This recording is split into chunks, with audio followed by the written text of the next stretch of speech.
really surprised in the Xfinity race how they use the bottom of the racetrack longer into the run. There's a lot of grip on the bottom of the racetrack and in the middle. I think with shifting as well, that brings the groove down the racetrack a little bit.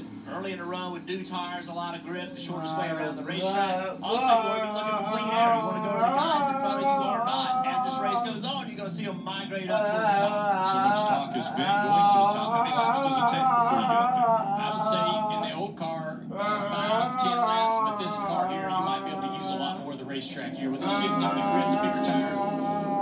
Another opportunity to punch the ticket to the championship 4, and it starts right now. William Byron, Christopher Bell, see the green flag.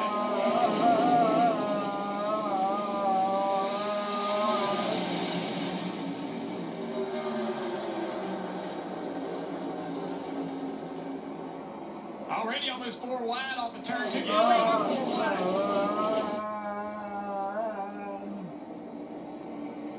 It's like Blaney way down there on the inside, making a lot of ground, trying to do what he can. Blaney in the yellow, number 12. Out front, it's William Byron in that 24. Behind him, Christopher Bell in the 20. Byron's going to lead lap 1. You see how spread out they give them 3 starts? 3 wide, 4 wide. Which lane do you pick?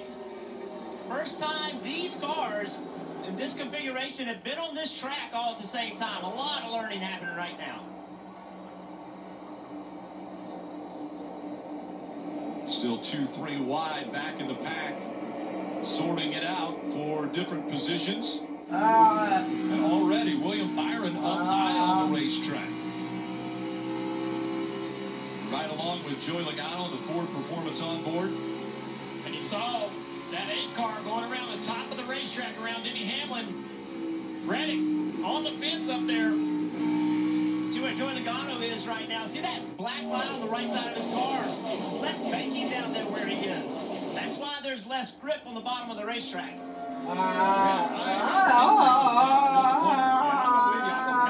I think it was a for sure contact with the wall in 1 and 2, but you see it doesn't slow him down. And you see why the top works. Back to the gas early.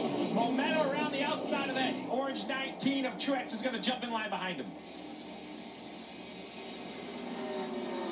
Everybody else out front is on the bottom of the racetrack. We're watching some guys mid-pack here running the top, running the bottom, the middle. Reddick making a ton of time. Everybody's watching that. Spotters are watching that. They're going to give that information to the drivers, the ones that can't see it. The ones that are out front will get that information. Soon enough, everybody's going to start sliding up their racetrack trying to find the speed Reddick has up there. Reddick now to the middle of the track. You're watching right there from Denny Hamlin. The other thing that's happening right now is you're having to learn how hard can I push this race car? Can I hurt these tires early in a run and it costs me later? Blaney clearly up to 6th place, started in 13th. So Ryan Blaney is not afraid at all to push this car early, trying to get to the front.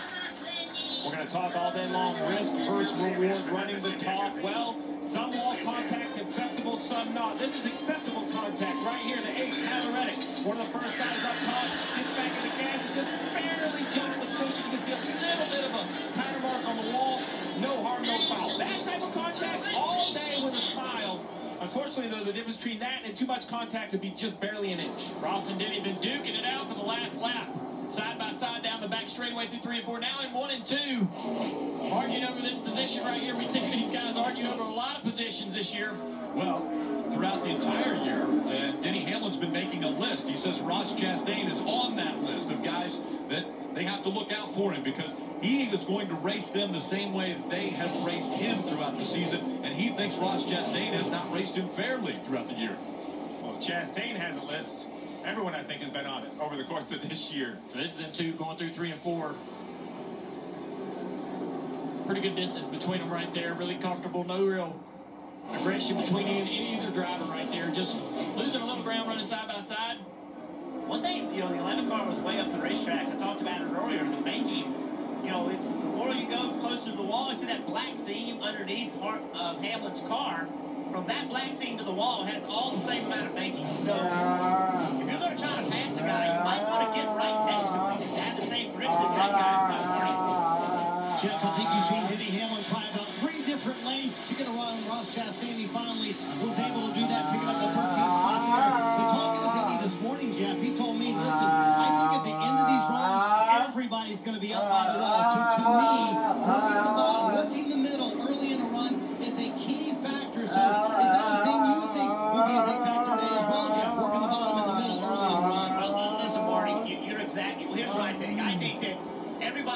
be on the wall, but if everybody's on the wall, how are you going to pass? So you're going to have to try to find a way to use the middle of the racetrack if you're going to make passes. Like Ross Chastain, he's working right here, trying to understand. If he just drove up here behind Denny Hamlin, he's certainly not going to pass him. So Ross has got to try something else. Ross has came from 20th place to be able to battle for that position in 14th. And look at that 16 car.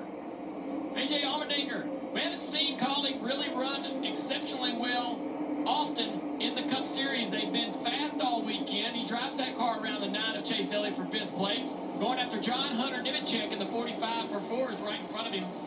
How about John Hunter Nemechek? Talked a lot about Bubba Wallace. Well, John Hunter got the nod to fill in for him in this 45 car. Speed right away in practice. Doing a really nice job. You talk about the deep end of the pool. Top 5 in the starting last of a Cup race, Marty. That is as deep as the pool can get. Also, a little bit of pressure with that, right, Steve? And I talked to John Hunter about that earlier this week, and he said, listen, I know where this race team is. They've been on a fantastic run.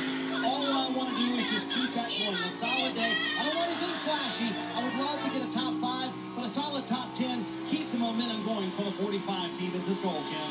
And we talk about the speed we've seen from Colleague on the Cup side recently. AJ told me this morning how happy he's been with the team and the gains they've been making, but here at Homestead Miami, it's all about running the wall, and that's still not something he's quite comfortable with. He got a little more comfortable in the Xfinity Series side, talked yesterday about watching Noah Gregson's line, but he said it's a totally different ball game with the next-gen car. He is very nervous to bend the toe link, getting too close to the wall, so that comfort level not there. And he said the biggest thing, trying to enter against the fence correctly and build that speed. We saw that great battle with Ross Chastain and Denny Hamlin. Ross Chastain finally cleared him and moves up in front of Denny. Denny gives him a shot. That's something you're going to see all day long. If you're going to make the pass on the bottom, that outside may have momentum, and you have to make a determination. If you're going to pull up in front of that guy, Denny with a shot down the straightaway, no harm, no foul. Yeah, chasing after the floor of Harvick right now. William Byron out front. You're watching NASCAR Cup Series playoffs on NBC. It's telecast presented by T-Mobile.